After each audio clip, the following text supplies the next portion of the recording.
Hello everyone. Welcome. So nice of you to join us today. I'm Dawn Lego. It's delightful to be with you in another webinar hosted by Auction Packages.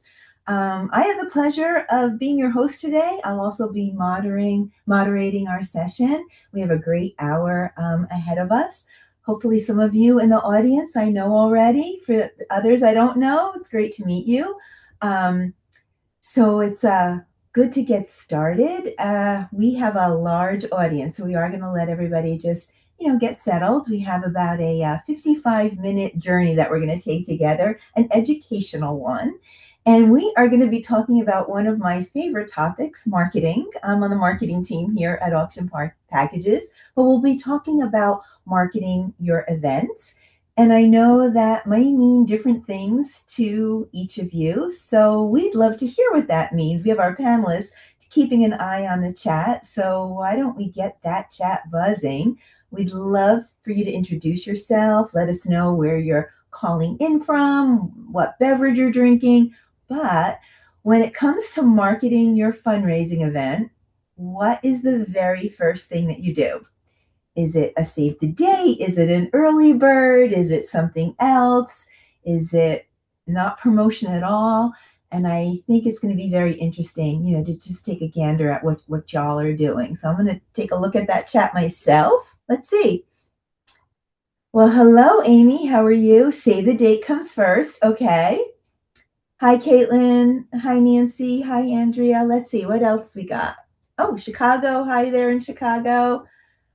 Oh, this going by so fast. Save the date. We have a lot of save the dates for our panelists. I don't know. Is that the first thing that we're supposed to be doing? I think we're going to find out. We could not have a more expert team with us. And I wonder if it starts with something different. So we are going to get started. Again, if you came from invitation to bid marketing strategies for your event, you are in the right place. If you're here by accident, please stay. We are going to jump in with an all-star panel. They're going to introduce themselves in just a minute. But what I'd love to do is get a little housekeeping out of the way. So yes, we are recording. We always get that question. Hope to answer it up front. We're recording and you will get a copy. It'll go right to your inbox. Auction Packages also hosts all of our webinars on demand on YouTube, so you can find us there as well. You will earn 1 CFRE credit for today's session, but you do have to stay the duration. We would love to engage with you, so keep that chat going. We love a good emoji moment, comments, drop your questions, but we also have the Q&A tool. Zoom has a separate tool. If you have a specific question for today's session and you would like one of our presenters to answer it, please drop it into the Q&A. We can kind of freeze that in time and make sure your questions get answered. So active in the chat and questions in the Q&A. And then we're going to want to know how we did today, right? You all get to be the teachers in grading our performance. So you will see a survey. We'll drop the survey link later. You'll also see that automated on your desktop as soon as you close out. We'd love for you to let us know how we did. Rank us hard. We can take it. But we also have some questions in there about what content do you want to see in future webinars and how we could just help you more, because that's the purpose of what we're doing today. I have a little tip for you. Everybody who participates in the survey will be entered into our Amazon gift card random drawing. And we love tomorrow to call somebody and say, hey, you won an Amazon gift card. So please participate and good luck to whoever is going to be winning tomorrow. Okay, so we're going to cover some really great topics with our panel. How to position your events to maximize that impact, crafting the message. We have some storytellers on the panel that are going to tell us how to do that, how to build that momentum, the drive, and just the right people in the room. It's all about community, connection, right people in the room, driving that ballroom, getting it filled. How are we going to do that? Well, let's move into our panel. Could not have put a better panel together for this particular topic. I know you're going to get some great takeaways. We do want to jump into it, but I want you to get to know them first. So I'm going to have each of them introduce themselves. Why don't we do ladies first and start with Christy, and then we can go to Max, Rob, and my colleague Julie. And again, before we get started, I do want to give a shout out to Sarah O'Brien behind the scenes, making everything run smoothly for us today. She really is the heartbeat of our webinar program. And thank you, Sarah. You can say hi to Sarah in the chat too. She always does a wonderful job, and that's why we're all together today. But without further ado, Christy, please introduce yourselves. We have a very engaged audience, and we want to get to know each of our panelists. Okay, hi, I'm Christy Saucerman.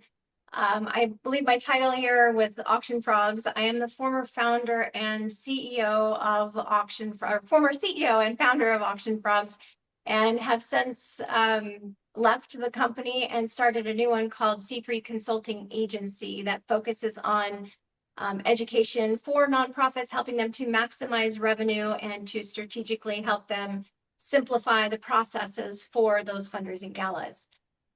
So it's very nice to be here. I have years of experience starting the company from 2007 and being acquired by Sign Up Genius in 2022, and have since exited the company just this last year and started this new endeavor. So I come to you with years of experience of the gala event space, and looking forward to having conversations and talking more about experience and what I bring to the table and helping you to rethink the way you fundraise. Thank you, Chris. Rob, introduce yourself. Or did I go out of order? Did I do a different order before? You're doing great. Yeah, I can go. My name's Rob. I am the CMO, Chief Marketing Officer of DonorDoc, which is a all-in-one fundraising CRM platform. And before that, kind of my back history is been 20 plus years in the marketing industry. So I was at agency level for a while, and then I jumped out and built and sold my own video production company. We worked pretty heavily with nonprofits at that company. And Max is was a friendly competitor to us, so it's fantastic being on the same platform now with the Max for the panel. But yeah, just excited to talk through marketing and best practices, and I think there's a lot that port over between for-profit and nonprofit world. Thanks, Rob. Okay, Max, you're up. Sorry if I reversed that order there. That is a-okay. I just get very excited. So my name is Max Kringen. I'm the chief storyteller and founder at Tell Well Story Co. We're a Fargo, North Dakota-based marketing agency, creative studio. But really what we love to do is we love to help organizations find their stories and then share them in a way that invites more folks in. The way that that relates to the event space is we know that galas and events are one of the key ways that nonprofits invite folks into their mission. And so we use some really great tools and some really great tactics to make sure that folks feel welcomed and then also feel loved throughout the process. So really excited to dig in with you all today. Thanks for the invite. And what was that title? Chief Storyteller? Chief storyteller. Here's the best part. When you start your own company, you get to make up your own titles. And so I've been the chief storyteller since we first started. I love that. Love that too. All right, Julie, bring us home, please. Hi, everyone. My name is Julie Weaver. I'm with Auction Packages. I'm seeing some of my clients chatting in the chat, so it's great to have you here today. I have been fundraising, folks, since about 1999. I've been on every rung of the fundraising ladder, from volunteer, ambassador, all the way to director. And I love to share my experiences, my tips and tricks, and I also look forward to the future. So I am excited to share my insights with you today, and thank you for being here. Hey, thanks. Well, great to connect in this way, where we're going to jump into one of my favorite conversations. I do want to just right off the bat, let's level set a little bit. I think we're all trying to do the same thing, right? Fill the room, hit our goals. And some of us do that really well with our events, and sometimes we fall a little short. So let's start. Chrissy, I want to start with you. When organizations are getting it right, they are exceeding their expectations. What is it that they're doing? Like what is the difference that stands out for you that you can share with us? Well, I'll talk about three different things. I think that organizations can look at their fundraiser from a different lens, looking at maybe the way that they sell sponsorships, for example. Not just the typical levels of sponsorship, your gold, silver, type sponsors that are maybe presenting, looking at it from a granular level and how you can look at this sponsorship activation and opportunity for sales for different size businesses to be engaged. For example, heads and tails game, right? This is the game that usually a lot of auctioneers or MCs like to play before the live auction. You could sell that sponsorship to a small business, and the activation or the return on that investment for that business would be to put their business card on each one of those necklaces that's played in the game of heads and tails, and using that as a way to increase revenue through sponsorships. This is a small way to do it, but it's a very large way to do it for different types of businesses. This is a great exposure opportunity. I think the more that you can look at taking, say, the heads and tails and turning it into a sponsorship opportunity, you can begin to look at other ways to do that, not just in a very big audience will see that heads and tails at the beginning of that live auction, but look at it from the revenue enhancer side of things. Like maybe it's the glassware that you're using in the specialty cocktail that's being sold as guests are walking in for at the bar, and a specialty cocktail glass that could be branded as maybe it's the brand of the organization, or it could be branded as, say, the mortgage company, and putting a business card in each one of those cups with a drink ticket. The guest buys the cup and the branding's there, and it becomes another activation, another sponsorship opportunity. Again, it goes back to exceeding the expectations and elevating the experience for these events by engaging in different ways for the revenue opportunity.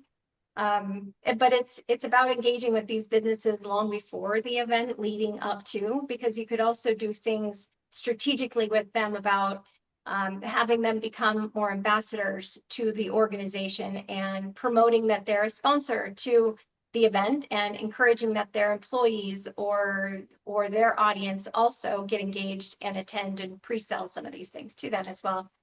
But there's a number of things that people can do to enhance the experience at the event, to exceed those expectations, or to rethink the way that they're engaging with these audiences by offering opportunities for sponsors in large part. Yeah, wow, right off the bat. I mean, webinar over. We just got so many ideas. I've played heads and tails so many times, and I've never really seen that as a sponsorship activation. So that's a great tip. And I love some of the things that you outlined. Thank you. Max, anything to add? When the organizations are doing it right, like what's that common denominator that you see that they have with each other? So I'm going to go a little further upstream, because I think in the room, Christy is spot on. Like when we can invite those donors into a story and make them really feel like they are a part of the event and they're really welcomed in and an integral part and not a transactional part, I think we're just reinforcing how much we love them. And I love that. To go just a little bit further upstream, though, I think this really starts with like, what is the why behind the event itself? And so we can nerd out about Simon Sinek all day and starting with why, but really like the event itself is the how, right? The outcome is like, what is the outcome that that nonprofit is looking for? Are they looking for more money? Are they looking for more advocates? Are they looking to just have an event because we've had an event for the last 50 years? I hope not. I hope that's not the reason why organizations are having these events. So if you pop it up just a little bit higher level and you start with why, then every other decision that we make becomes a whole lot easier. And it also allows us to invite folks to participate in a different way. So Christy did a beautiful, eloquent job of really talking about how we invite those sponsors in. But really, when somebody knows why they're a part of that event, it suddenly gives them a role. And like in today's crazy world where we are hit with so many marketing messages at different times, our most important asset is our time. And so we are not going to give it up for just anything. So really sharing with folks that are thinking about attending our event, that might be intrigued by our event, what is their role at that event, just level sets everything and then invites them to participate in a different way. So And we can go on with examples and stuff, but I think that's the first one is like, do we know why this event exists? Do we know why this organization exists? And then are we inviting folks into a story to be an active participant in that event? So your true north, front and center, the why always prevails, and everybody has a role leading up to that why, no matter who you are in the ballroom. I like it. Pretty good. All right. So let's move into something that's interesting, because I think that a lot of people, myself included, immediately think about promotion when we think about marketing, especially event fundraising, right? You think about promoting it. And I did see in the chat, the first step is to save the date. But is that more promotion or is that more strategic marketing? And what comes first, the chicken or the egg? I'm going to turn this over to Rob. Rob, I think you have some comments on this. Yeah, I will Rob, challenge that. I think promotion is are you telling with us? people the event exists. Did I lose you guys? No, you're still there. Okay. I think promotion is I telling think people you're with the us event now. You're all exists. good. And marketing is making them feel Okay. something. So to Max's point, it's inviting them in even before the event happens to be a part of the role, to have a partnership in the experience. And so it's easy to jump into save the date and the RSVP, but that's the logistics of it and not the marketing of it. The event is a product that you're inviting them into. You're not selling a ticket to this event. You're not inviting them to just come and give. You're selling the night of an experience for them to come and be a part of something bigger than themselves. As humans, we want to feel like we contribute to our community, to our tribe. And this is a way for people to do that. So you're inviting them to be a part of something. You're not just inviting them to get an ask. I think some of the tactical ways of what this looks like is a warm list before the invite even goes out. And what I'm talking about is stewardship 101. Like if you're not having ongoing conversations with your constituents, your volunteers, your donors, uh, the ask, the invite is going to feel cold to them. But if you're having an ongoing conversation with them, it's a part of the cadence. Another way that I think is a tactical way to look at this is to seed the social proof as you go. So like build that FOMO. So that's the marketing piece, right? You're not just saying like, "Hey, come RSVP." You're saying, "This is who's speaking, and here's a quick story of somebody that's been impacted by your donations, and these are the sponsors that have decided to join us," right? So you're building the community around you and letting people opt into if they're wanting to be a part of that tribe or not.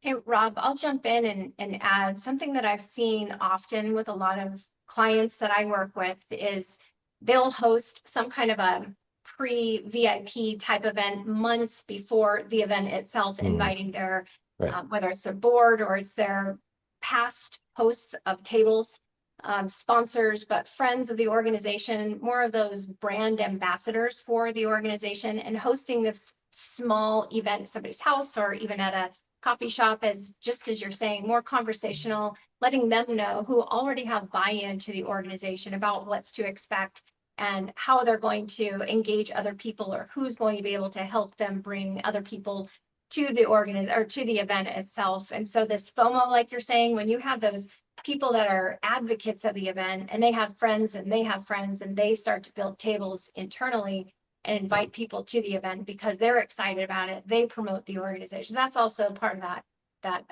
event marketing, that event promotion that I like to see these organizations do. It's just so effective. But you're right, building that FOMO is good.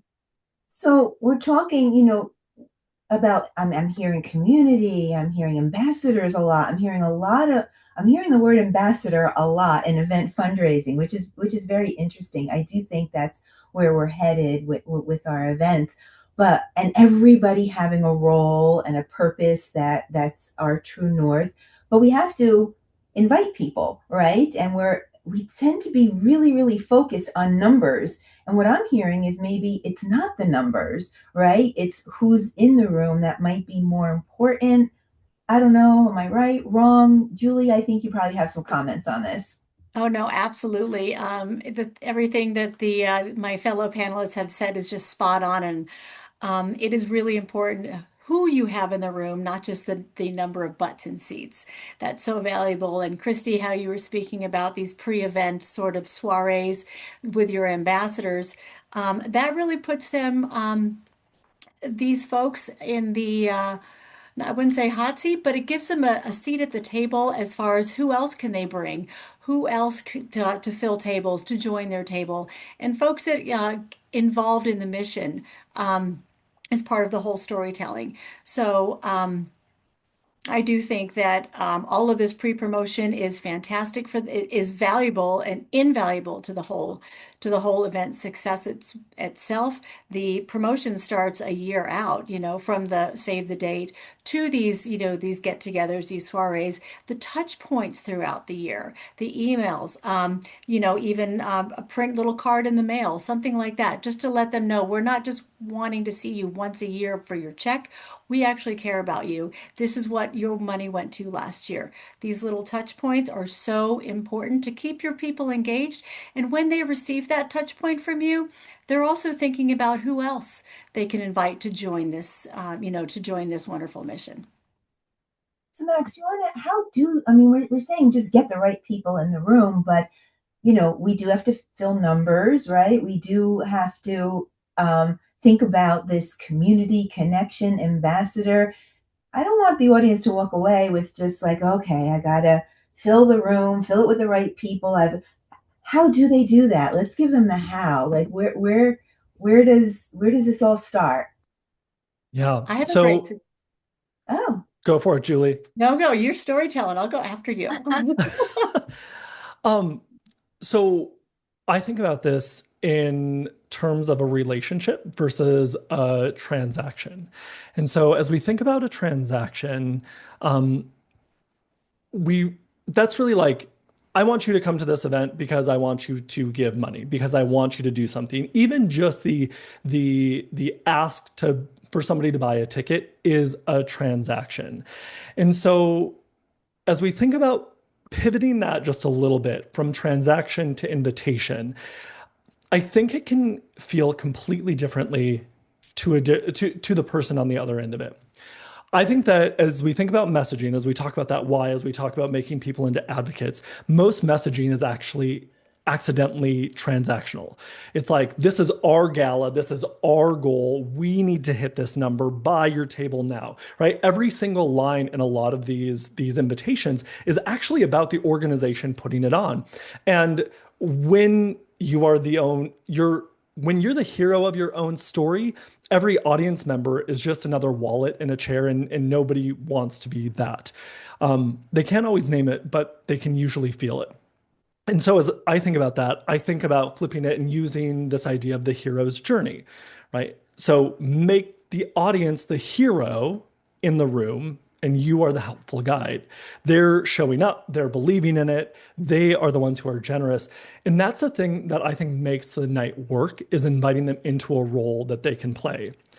The super, super quick test for that is like, read your invitation out loud. Okay. If you like read it and every line is about what you need, then it's going to feel transactional on the other side. If it's about who they get to be, who the audience gets to be that night, now you've got that invitation. That very first thing that I mentioned was like starting with why. Why does the night exist? What is the audience part in it? The ask still comes, right? You have to ask, you have to invite somebody into action, but it comes after the meaning instead of it. So I that's the super high level. looking at my desk for an invitation because that's another like fantastic tip. I'm because even with a save the date, it's like we need you to save the date on the calendar so you can come to our event and help us. And we have to flip that completely. So I think we do need to get into messaging and storytelling and how we connect with the audience. But Julie, did you have a comment that you wanted to make before we jump into that? Well, I believe, so kind of jumping in on what Max started with, I believe that like a nonprofit, it's almost like a club membership that you choose to join. You're already passionate about a cause, a mission. You already want to support them. But as Max brought up, if you have a stake, a role, that completely elevates your dedication and your involvement in the mission. So, it's about inviting heroes to your event and empowering them to shine for you.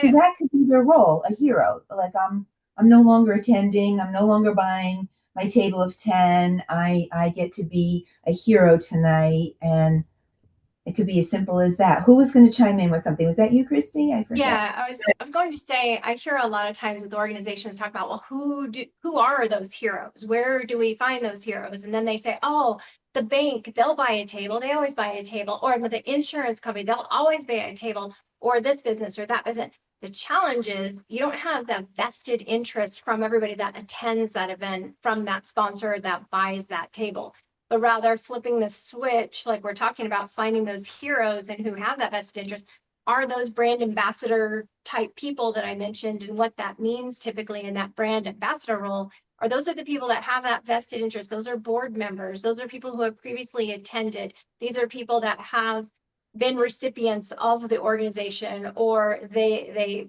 have that buy-in already. They are loyal volunteers. These are people who have been part of the organization in one way or another. They're the ones that are connected, and they know people that would believe in their message and help them get people to the room that would understand the why behind it, that can articulate that why.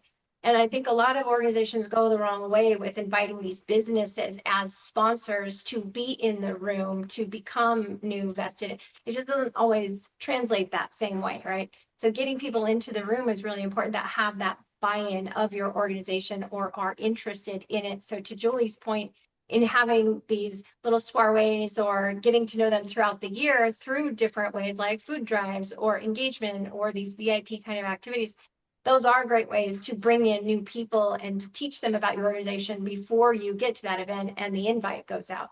So So you're always marketing your event, even at the right. in the smaller lead ups. Yep.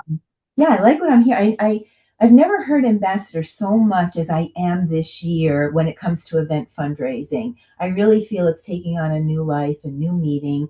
And so now we need to jump into the messaging, right? Because we want to help empower you all to get that right messaging. If what Max said is true, and I believe that 100% is true, not about us. I mean, we know it's about us. We have to raise money, we have a mission, we have programming, but make it about them helping to get to those goals. So messaging, storytelling, I don't know anyone better than Rob Burke to answer this, because you tell stories all different ways, right? In your video world, in your marketing at Donor Doc. So how do we flip the switch from promotion to marketing and start with that great storytelling, messaging, positioning? I know Max and Rob are going to have a lot to answer here. So Rob, let's start with you. Max touched on the hero journey, and that's a piece that for me personally took years to really wrap my head around of what that means to market differently, because you are no longer talking about just a pain point. That's a piece of the storyline, not the main topic. And so when I think of good marketing to drive your messaging home of what this event is about, it's about the bigger picture of the impact that your organization is making in your community, in the world.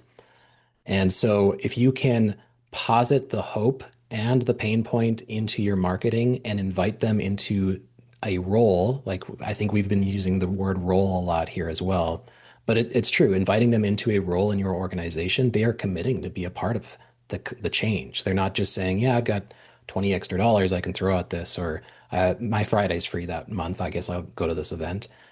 You are inviting them and challenging them to be a part of something bigger than themselves. I think so. So storytelling is such a huge, impactful piece, and you don't have to get it 100% correct. But if you start to break it down into the key pieces of who is the hero, what's the pain point that we're going to be talking about, who's the guide that can give us the path to the hope, right? Because we don't want to end on negativity or what's not working. We want to end on what could our community look like if we did this together. It's also about the crescendo from the save the date to the night of the event. to the end of the paddle raise. It's building that momentum the whole way. The timing is so critical with all of that, all of those little points. That is that's a key indicator of success. That's good. Crescendo. That's another good word for event marketing. Thank you, Julie. Max, how do we position it? You're the master storyteller. How do we make sure that organizations, get their positioning and audience connection right? Take us through that, please. Yeah. So as we talk about transactions, as we talk about those things, and even like layering on the hero's journey that Rob started to talk about, ultimately what we're doing when we boil it all down is we're building trust. We're building relationships. And if you think about the way any good relationship starts, it starts with building trust.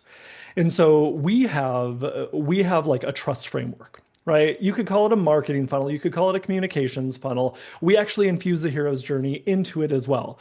But it's a very, very simple framework. It's just introduce, educate, engage, and remind. Whoa, As we whoa, st- I need that again. One more time. I'll go through them too. I'll go through them. But it's introduce, educate, engage, and remind. Okay. Introduce, right? The very first thing that we have to do is we have to spark curiosity and we have to spark safety and say, hey, could this thing be for me? Could this event be for me? Could these people that I'm going to go spend an entire evening with be for me? Could the people at this table be for me? We have to spark curiosity and we have to spark safety to let them know, hey, do we have something in common? Do you have something that I need? Do you have something that I want? Do I feel safe with you? Once we've sparked that curiosity, then we go into the second phase, which is really educate. Educate is really about building reliability and alignment, right? And as I think about this, think about like the best relationships, the best friends that you've ever had, right? Trust deepens through consistency and showing care, right? It's not necessarily about showing expertise, even though we want to do that, right? We can show that and we can build trust with folks through empathy. I get what you're feeling because I felt it too. I've been to a crappy event that I didn't like the chicken that I ate there, right? But because of that, we're going to make darn sure that we have really good food, right?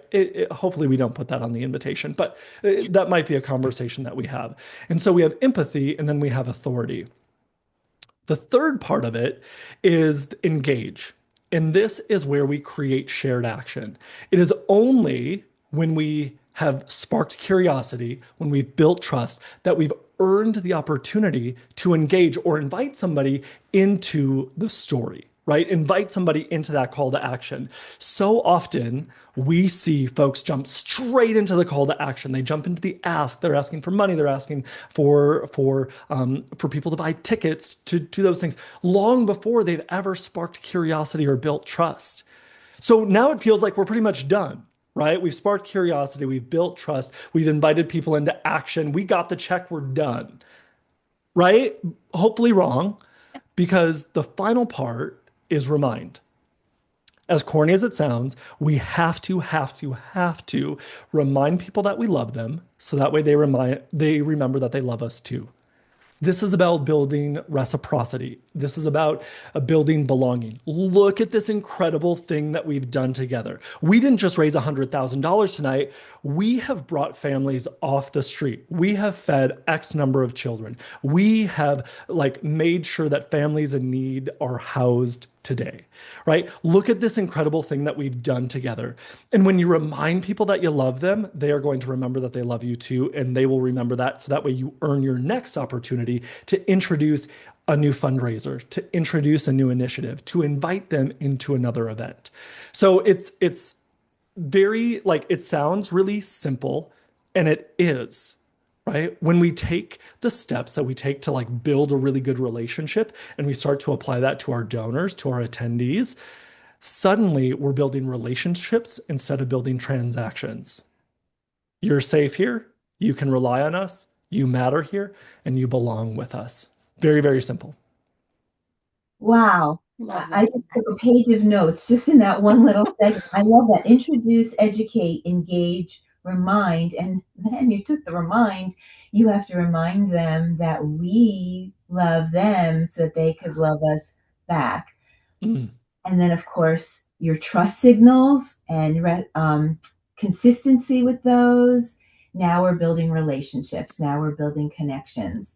Um, um, Thank you, Max. I mean, I do think sometimes just gratitude and things of that nature are really a lot simpler than we make it. We tend to make it very complicated with themes and bows and ribbons and save the date and fireworks going off. But again, that's about us, not about the heroes in our story. So, Rob, I want to come back to you because I know you do a lot of storytelling, you know, your story arcs and videos and things of that nature. What are the mistakes? Like, you know, we're talking about what we should do, how we should do it, reframe our mind, think differently. But it's easy to fall into the trap and say, oh, we have an event on November 17th. Let's do a save the date, right? What are some of the other mistakes that we need to watch out for? I might take a different angle to this question and Please. talk about segmentation Okay. because the story that you tell to your major donors versus the story you tell to the first timer, first time giver, should be different, or it should be a different iteration of the same story. And so I think a big mistake is often the blanket newsletter that, with hopes that that will bring the right people to the table and fill the room, when really you should have segmented out your email list, your social list, your coffee date list, right? Your major donors are on a different journey with your organization than your first timers or your recurring donors. And so the messaging needs to be different, and it needs to be different throughout the whole process. I'll also go back to stewardship. The event is a piece, just a small piece of your ongoing stewardship. And so how you integrate it into these conversations that are ongoing is just as important as the event itself. Segmentation, we forgot about that. Julie, that's a word you love to use a lot, right? You really have to know who you're speaking to and tailor whatever it is that you're doing. Do you want to comment a little bit about getting personalized? Because I love it. Have anybody in the audience gotten a Julie Weaver email? They are the absolute best. They are so entertaining. I just want to be your friend, Julie, when I get one of your emails. But I You do, are my friend. yeah, I do think that you know your audience and you're segmenting to your audience. So just based on getting your emails, and you all need an email from Julie Weaver in your life just once. But why don't you talk a little bit about what Rob just said and segmenting and personalizing? Because you're brilliant at it. Oh, well, thank you. I actually, so a little bit, I wanted to kind of jump back as far as the segmentation, personalizing, and kind of bring it to the actual event level. So we're talking so far right now, the bigger picture. So I wanted to kind of jump into the introduce, educate, engage at the actual event. So as far as um, I believe that once you park your car, or there should be, it should be a seamless entrance. Once you walk in that door, I want your guests to be greeted warmly. I want them to be thanked for their attendance. I want them to be, you know, know exactly where to go for check-in and potentially even be, escorted over there, potentially like a welcome cocktail. Some while they check in, a seamless, frictionless check-in to make sure that credit cards are automatically loaded so they can, jump on some spontaneous giving and already start with their for their donations as well too. And during the evening, they should be interacting with, members of the organization should be working the entire room. Not just staying with amongst themselves, the leadership and the board. They should be really spreading themselves like out like little butterflies and really touching point, thanking everyone for being there. And as for the presentation itself, so now introducing everybody is feeling welcome and warm, then educating about the mission, why we're here, how you can help, all of those, really honing that in with stories that are not sugar coated, the real deal here. Let's be honest. Why are we here together? And then engaging the entire audience for the presentations, the videos, and then the ultimate appeal, and then which is a part of, again, to the crescendo. And then as folks leave in the end of the night, remind them, thank you for coming. Because of you, we've done this. We've been able to raise, you know, we've built a new library for the school, things like that, and all of those touch points at the actual event. So I really specialize in actual event strategy, the flow, the timing. It's got to be tight. I don't want any breaks between the appeal and the fundraising portion. Nobody goes to the bathroom. I don't want dessert to be delivered. I don't want you to co-charge your glasses. I want you bated breath right after the appeal, focused on the stage. That is so critical to the success. So there you go. So you're bringing it You all are to the event. I'm sorry, Chris, we didn't mean to Oh, I interrupt was you. saying, yes, you are so spot on. I mean, it's so important when people walk in to have that concierge level of experience, the welcome, the hellos, the how are you, so good to see yous. And that concierge could be your board members. These are vested interest volunteers. These are employees. These are people who know know the people showing up at their organization, and having that warm welcome is so important. And to that point, when you're talking about the registration, it's a disaster of an event start if it doesn't begin correctly, or if you have those long lines wrapped around the building, or if you have confusion and mass chaos at the entry. It stunts your growth, and it's hard to recover from something like that. And so you bring up a really good point about having that smooth transition, that coming in, that event software that you're using.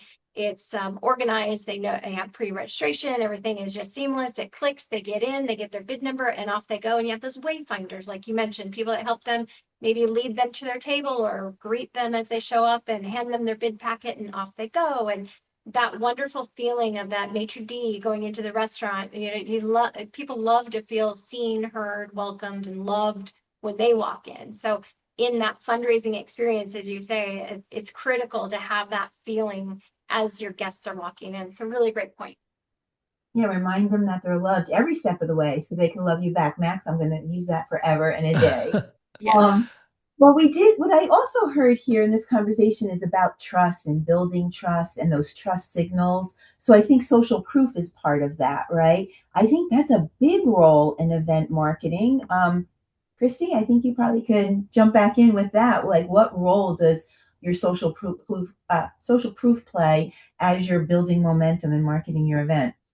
Well, I look at it more from the night of your social proof in the room, when you already have the people in the room and you have that engagement.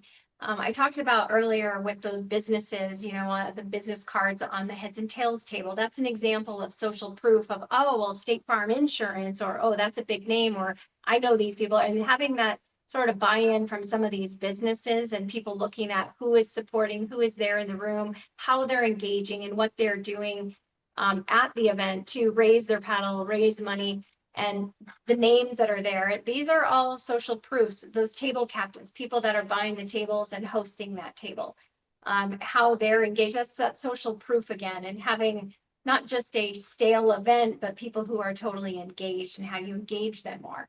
I like to share. I like to talk about with another business sponsorship activation is not just buying the table, like I mentioned about a bank buying the table and they send employees to go to this. I like to flip it on its head and have that bank or that business buy that table, not attend it, but they basically promote their business at that table without actually sitting at that table, but they provide a centerpiece. They have maybe the linen is the color of their logo. They have gifts at each one of the seats. This could be a gift from a branded, from the mortgage company or from a real estate agent. But having that gift, having that love, having that appreciation, and a thank you card for the guests that do sit at that table, which would be somebody who buys that table that's been sponsored by that business, that shows some social proof too of this business. They believe in the organization and the mission, and thank you for being here to help us help them, supporting this organization. That's all little pieces and nuggets of social proof throughout the event. And that evening, if it's translated well through that storytelling, that appreciation, that love that they feel throughout the event, and that why throughout the evening, and again, it just lends itself to, I feel good about being here, and everyone around us is happy, and it's a good event that we all feel fantastic about. And leaving on a happy note is that social proof that all of these people are here tonight to support the same thing that I'm here to support as well. And it's a beautiful merriment of people and cause and storytelling and businesses in the community. You made me look at sponsorship. I've gotten so many sponsorship ideas here. Really looking at things that I never even were always right in front of me. And I hope the audience is feeling that too. There are so many things that Christy brought out that are right in front of you that can be activated as a sponsorship. So great takeaways. Let's dial back though. Let's get out of the event and go back into the momentum and marketing and all the things from invitation to bid. Let's go back to the invitation. I want to go back to something that Rob said, and Rob, we'll start with you on segmentation. So how do you segment, first of all, and market your event differently? Like if I'm thinking, right, it's first time attendees or long time supporters, you mentioned major donors, your sponsors. Like, can we just dive into that, peel back some of the layers of the onion, and how do you do it, and how do you craft all those different messages? It's hard enough just crafting one, but you make a good point about not having blanket messaging. So let's tackle that a little bit more. Well, it wouldn't be 2026 if we didn't talk about AI, right?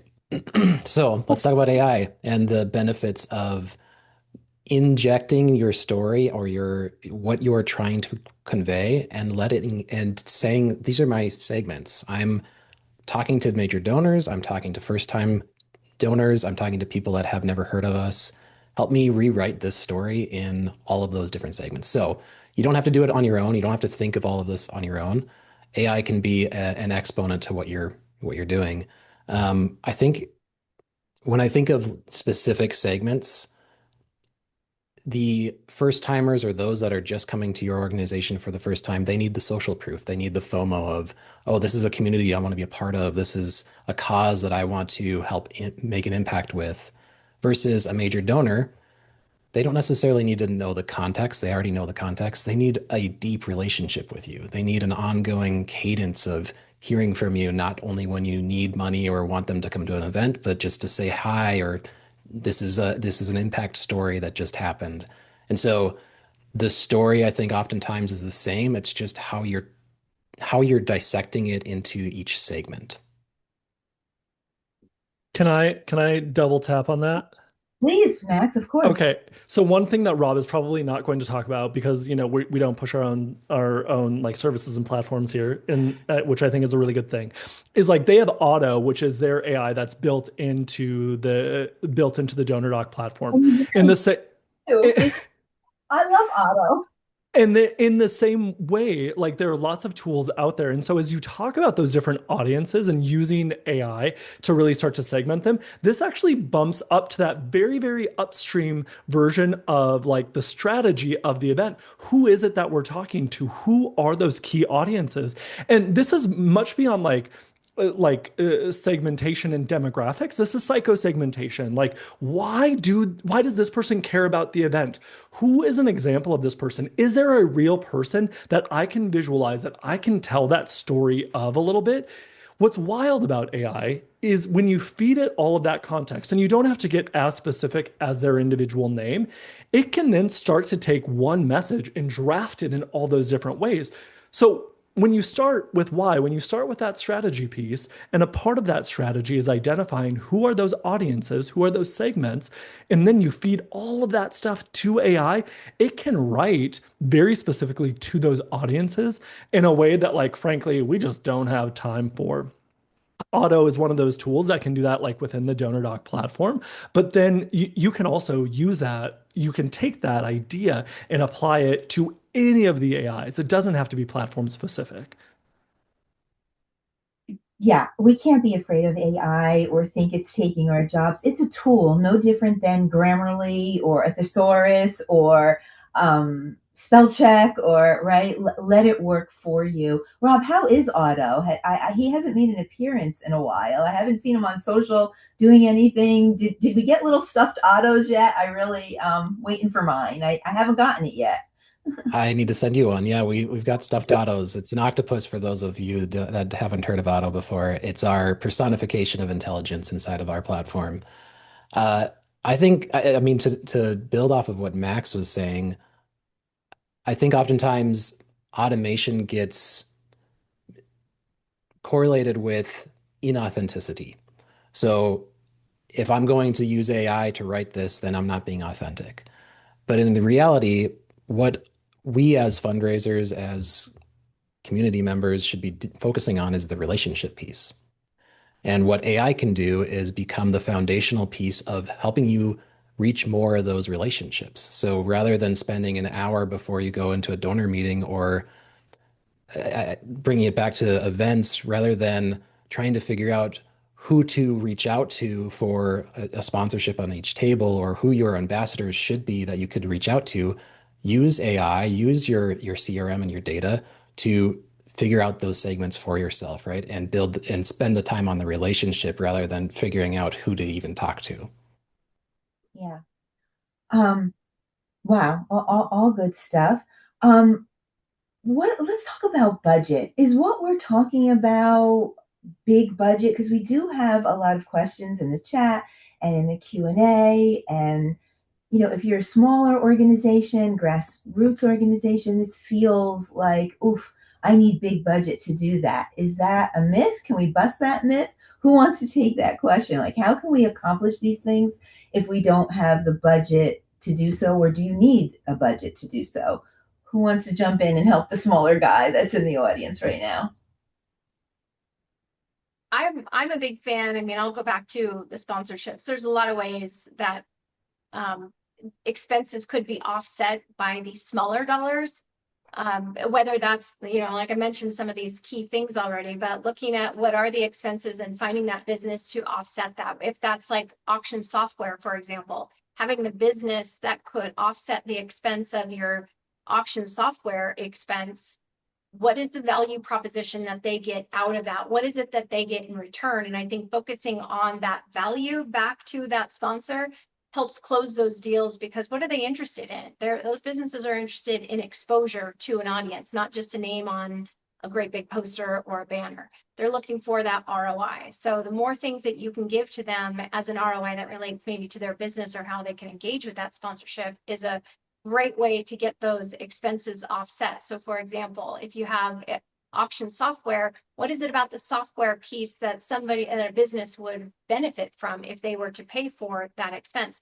Well, there's things like the invoices could say, thank you so much to Lee and Associates, or it could be that the registration table is sponsored by that business and their logo, their tablecloth is there. It says Lee and Associates, and they are physically branded in their t-shirts that say Lee and Associates. They could be there doing the volunteer check-in or acting as volunteers, and they're getting that brand recognition. Their name is on the registration table. The invoices have their name on it, and they would pay a small price in order to offset that expense, but you're not overly branding that organization. It's subtle, and it's something that they get a value out of it, and it helps offset some of those expenses. Other things like whether it's your bid cards are an amazing opportunity for real estate. On the back side of that bid card that's being held up, that's basically a great big business card. There are a lot of businesses who are looking for ways that they can get their name out there, that they would give those small dollars that add up to large dollars to offset expenses. Same thing with live auction packages. Somebody could sponsor a live auction package so that whatever is sold for, say, $4,000, they're going to match the $4,000 or up to X dollars. And it's just gracefully mentioned by the auctioneer about this package not only raised $4,000 in the audience, but $2,000 was just matched by State Farm, or I keep saying State Farm, that's my insurance agent, comes to mind. But but that's, different ways that you can Farm engage. here, I promise. Sponsored by. Yeah. But there's Julie, a I lot of have ways you something. can offset those expenses through small dollars and sponsors, I believe. Yeah, I I want to could go jump on. to Julie. Thank you. Thank you. But I know Julie's going to have some Yeah. things to say about sponsoring experiences and working with that trifecta, right? Your auctioneer, your experiences, and kind of maximizing that whole scenario, whether it's sponsorship or bidding. I'm going to let you take it away, Julie. I'm sure you have a lot to say here. There is quite a bit, so thank you, thank you, Dawn. So sponsorships. I mean, we're talking about banks and insurance agencies, but we can also look at folks in the community that have been affected by this cause, and potentially invite them to the event and give them an award, some sort of recognition.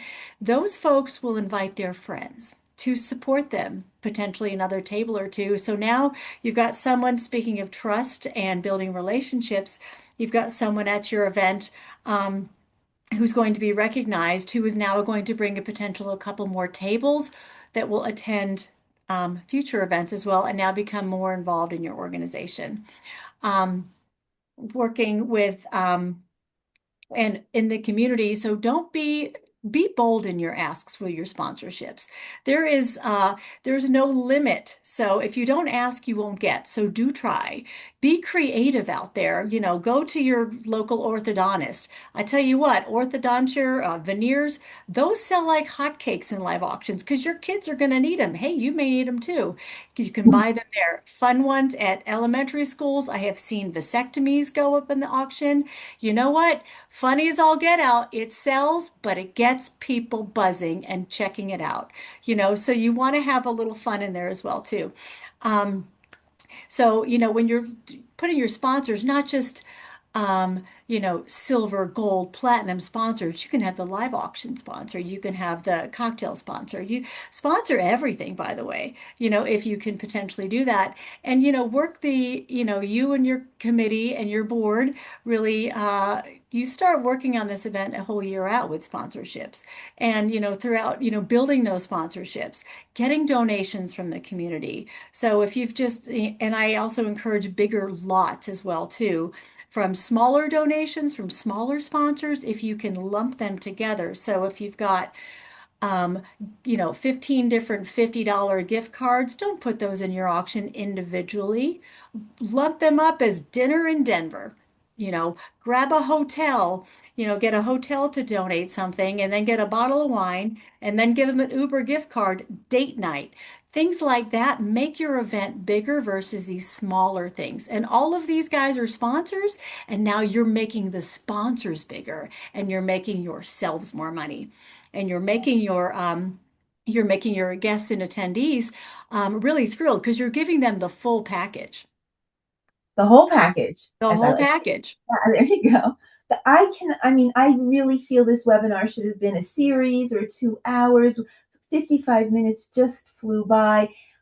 We do have a survey, and I'm sure you have questions and comments. So take that opportunity to work 2 seconds, 2 minutes to put some thoughts into the survey. And Max, Rob, Christy, Julie, they'll be sure to get back to you. We can continue this conversation, but I do want to be respectful of everybody's time. So I want to wrap up just a little bit and thank our panelists for that expertise. I really never have had a webinar have gone by this fast. I've taken notes, I've learned things myself, and it was just fantastic. We're going to have you all back on again. To our audience, thank you for being such a wonderful, engaging group today. We hope you join us again. We have a great webinar coming up on July 8th, which I think is going to tie into this. How do you give everybody a role? Your board, your honorees, how do you activate them? We have Crystal Sherry and Keith Jones, our own Dana McFadden and Kate McGinn. So registration is open for that. It'll be in your email when you get the wrap up. So we hope you can join us again. We can keep this conversation going. Of course, we hope to see you on The Whole Package, our new podcast coming soon to your favorite podcast channel. And we'll be in Chicago with our Whole Package Behind the Bid series, live in person for a half-day session. It's a great day. You want to join us if you're in the Chicago area. Look for that invitation soon. And we are talking a little bit about sponsoring some big ticket items. I do want to talk about just yesterday, 3 new packages dropped from Auction Packages. Sorry, just a shameless plug, but I'm so excited about them. Edinburgh, Sedona. I want to go to Sedona. And of course, Rome. So they just came out yesterday. They're brand spanking new. So keep things fresh and fun. Reach out to a sponsor, get it underwritten, and hopefully it'll do great things for you. But thank you so much again to our panelists. I so appreciate your time, and to our fantastic audience. We hope you learned a thing or two. And go ahead and, if we didn't get to your question, put it into the survey. We'll be sure to get back to you. But for now, we've reached our time and hope to see you again. Have a wonderful day. Thanks, everyone. Thank Thank you, everyone. Happy fundraising.